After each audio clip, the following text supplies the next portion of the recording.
Good morning student, welcome to physics class.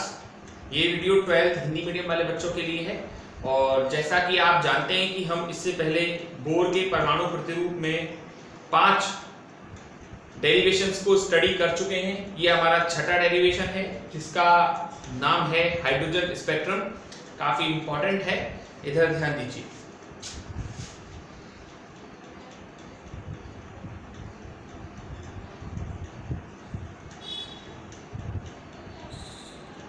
Hydrogen spectrum, देखिए मैंने आपसे पहले भी कहा था कि हाइड्रोजन जो स्पेक्ट्रम था वो बहुत पहले देख लिया गया था।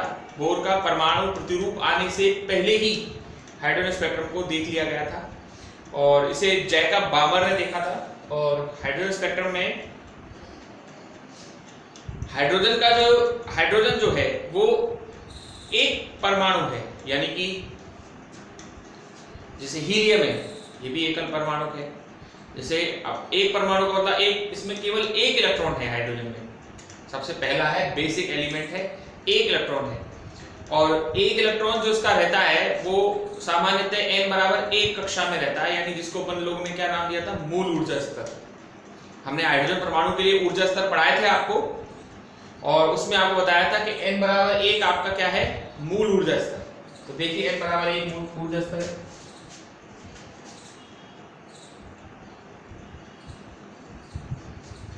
n बराबर 1 जिसकी ऊर्जा होती है E1 बराबर माइनस के 13.6 इलेक्ट्रॉन वोल्ट निकाली थी हमने। n बराबर 2,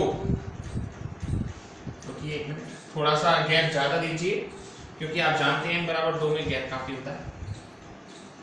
n बराबर 2 जिसकी ऊर्जा है E2 बराबर कितना, माइनस के 3.4 इलेक्ट्रॉन वोल्ट। फिर आपका n बराबर 3 जिसकी ऊर्जा है E3 बराबर कितना, माइनस के 1.51 इलेक्ट्रॉन वोल्ट। फिर n बराबर आपका है 4 जिसकी ऊर्जा है E4 बराबर माइनस के 0.85 इलेक्ट्रॉन वोल्ट।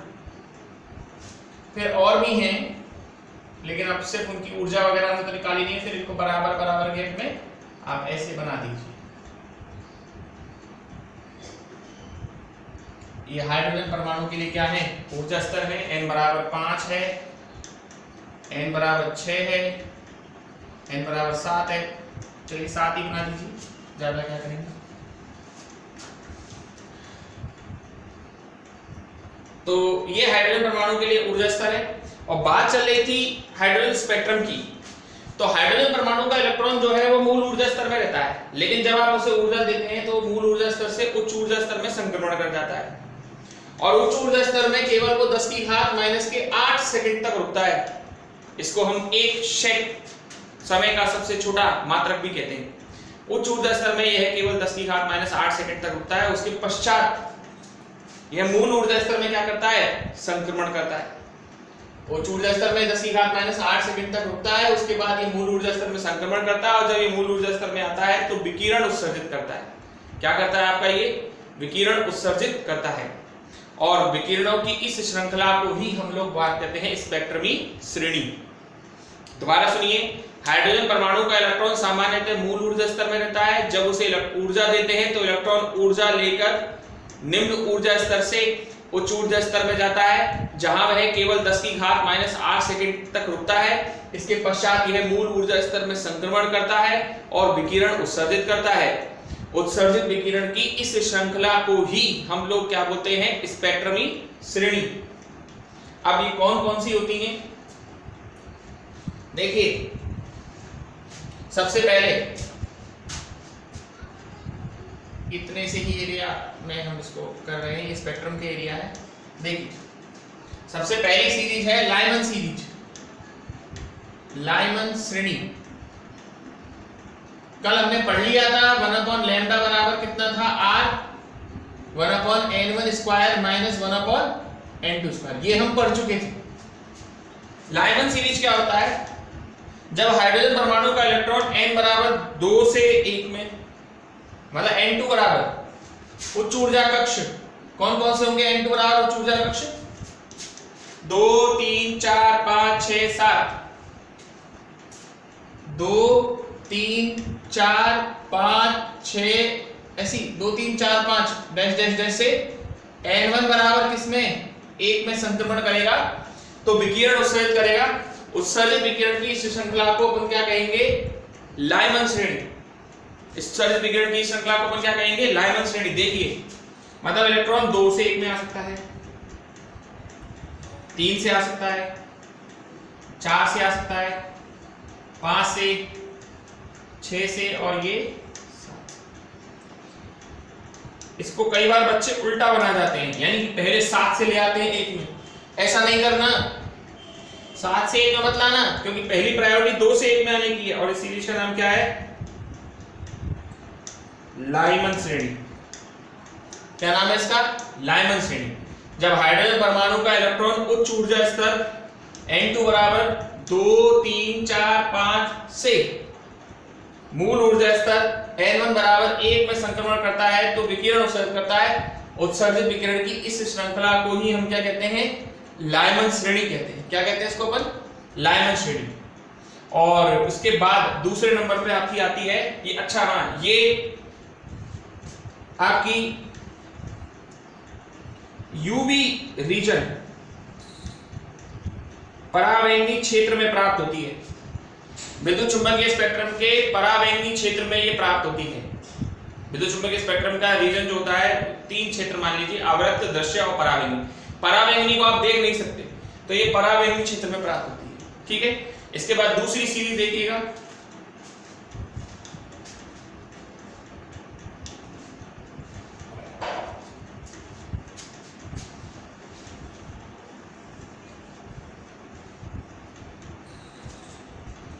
लाइमन के बाद दूसरी है बामर श्रेणी। बामर श्रेणी क्या है? जब हाइड्रोजन परमाणु का इलेक्ट्रॉन उच्च ऊर्जा स्तर n2 बराबर कितने से? 3 4 5 6 7 से n1 बराबर 2 में, यानी अब n2 बराबर आपका रहेगा 3 4 5 से n1 बराबर किसमें? 2 में संक्रमण करता है तो विकिरण उत्सर्जित करता है। उत्सर्जित विकिरण की इस श्रृंखला को हम लोग क्या कहते हैं? बामर श्रेणी कहते हैं। और ये जो बामर श्रेणी मिलती है वो देख लीजिए, n2 बराबर, जब n1 बराबर आप 2 रखेंगे तो 2 का स्क्वायर 4 हो जाएगा, यानी 3 से इलेक्ट्रॉन आ सकता है 2 में। यही एक ऐसी मात्र सीरीज है हाइड्रोजन स्पेक्ट्रम में जो हमको क्या होती है? दिखाई देती है। ये आपकी बामर श्रेणी है, बामर। और ये दृश्य क्षेत्र में प्राप्त होती है। कहां प्राप्त होती है आपकी? ये विजुअल दृश्य क्षेत्र में प्राप्त होती है बामर श्रेणी। ठीक है, इसके बाद तीसरे नंबर की है आपकी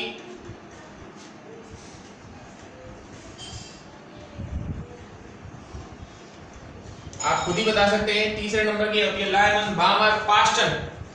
अगर हाइड्रोजन परमाणु का इलेक्ट्रॉन n2 बराबर 4 5 6 7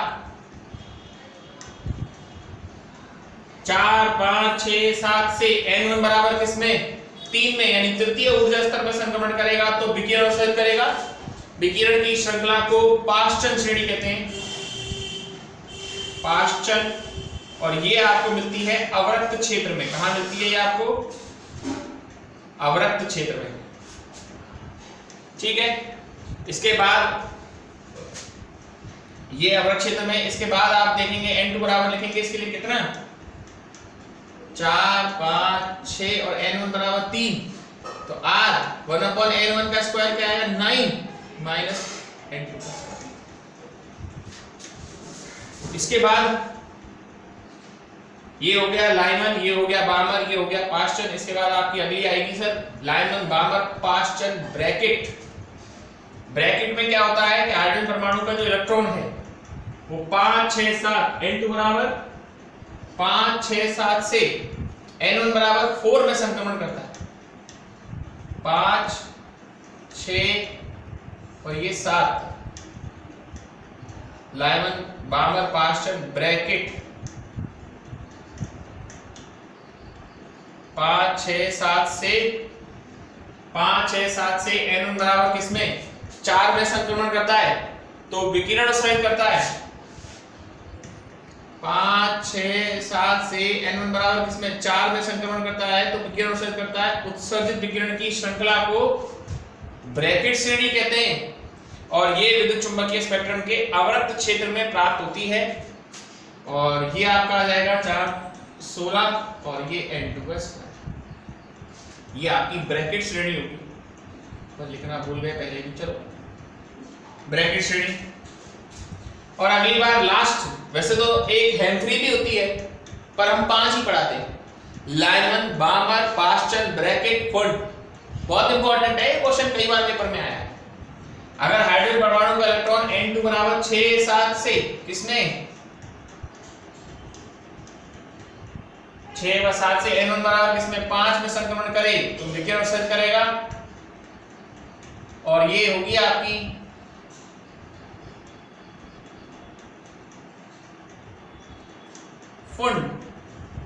फुंड श्रेणी,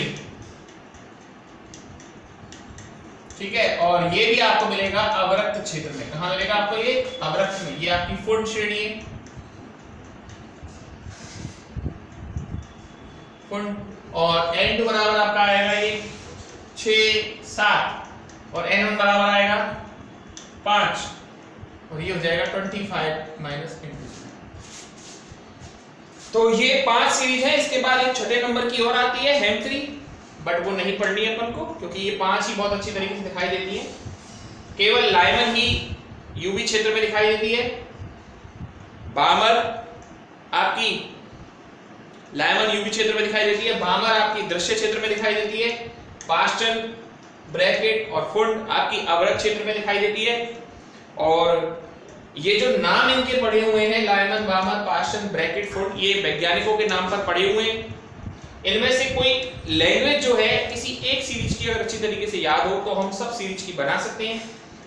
इसमें बच्चे गलती क्या करते हैं, जैसे लाइमन सीरीज बनाना होता है और बताते हैं कि कुछ ऊर्जा स्तर से आता है, तो मैं कईयों की कॉपियां चेक करता हूं तो वो पहले 7 से 1 में ले आते हैं। ऐसा नहीं होगा, पहले जब आप ऊर्जा देंगे इलेक्ट्रॉन 1 से 7 में थोड़ी पहुंच जाएगा, 1 से 2 में जाएगा, तो ये 2 से 1 में आएगा, 1 से 3 में भी जा सकता है, तो ये 3 से 1 में आएगा, 1 में आएगा। तो बड़ा ही अच्छा है, इस पर न्यूमेरिकल भी बहुत अच्छे आते हैं। बहुत अच्छा टॉपिक है, बढ़िया टॉपिक है। आप इस वीडियो को 2-3 बार देखिए। और ये छठा जो डेरिवेशन था बोर मॉडल का वो समाप्त हो चुका है, यानी बोर मॉडल के डेरिवेशंस खत्म हो चुके हैं। अब तो बोर मॉडल की कमियां और उस कमी को दूर करने का एक छोटा सा उपाय वो रह गया है, यानी अब मान लीजिए हार्डली 2 लेक्चर्स में आपका ये चैप्टर खत्म हो जाएगा। Okay, that's all for today.